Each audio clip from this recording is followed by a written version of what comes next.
બીજી હેઠે ના હોય, એક ગામમાં હોય ને બીજા ગામમાં ના હોય, અડધો ઇંચ હોય તો 1.5 ઇંચ હોય, આનાથી વધારે કમોસમી વરસાદ ના હોય. આ તારા ડોહાવા દક્ષિણ દમણ થી ચાલુ કરીએ, દાદરા નગર થી હવેલી ચાલુ કરીએ છે, દ્વારકા સુધી બધે જ પડ્યો છે. એક ધારો પડ્યો છે, 9 દી પડ્યો છે અને 15 ઇંચ પડ્યો છે. આ ઐતિહાસિક જે વરસાદ પડ્યો છે ને, અને ઐતિહાસિક વિસ્તારમાં નુકસાન થયું છે. કાંઈ નથી આપ્યું. તમે કેટલું આપ્યું? 3500 રૂપિયાની 1 વીઘે આપી છે. અને એની સામે LIC ને કઈ અને ઓલો ચાગલો જાણે દીકરો હોય 33,000 કરોડ રૂપિયા એક ઝાટકે દઈ દીધા અદાણી. તો એકલા અદાણીની જેટલી કિંમત પણ ગુજરાતના ખેડૂતોની ના રહી. અહીંયાથી અટકતું નથી. હિસાબ માંડતા જાજો તમે. આંકડા છે ને કેલ્ક્યુલેટરમાં નહીં અમાય. એનાથી આગળ 11 વર્ષની અંદર 16 લાખ કરોડ રૂપિયા ડાયરેક્ટ માફ કર્યા. 8,75,000 કરોડ રૂપિયા રાઇટ ઓફ કર્યા. આ ખેડૂતો બેઠા છે, વડીલો છે, એને ખબર નહીં હોય રાઇટ ઓફ એટલે હું ખબર છે. બોલો, અમાર ભાણવડ બાજુનો ઓલો એક વેજલો છે, એ જોક્સ કરે છે, તો ખબર ને, કટકે 10,000 ભૂલી જાજે,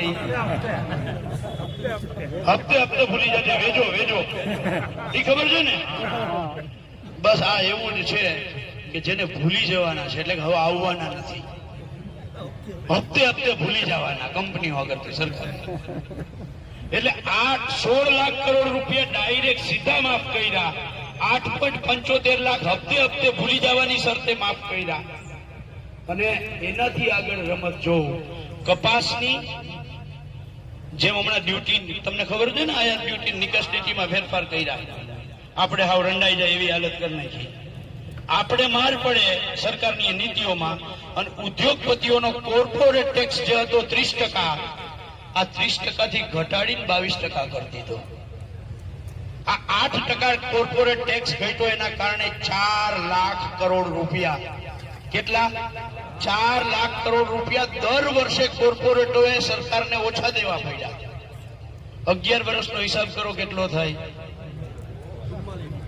44 લાખ કરોડ રૂપિયા કોર્પોરેટ ટેક્સના કારણે જતા કર્યા. 25 લાખ કરોડ રૂપિયા રાઇટ ઓફ કે માફ કર્યા.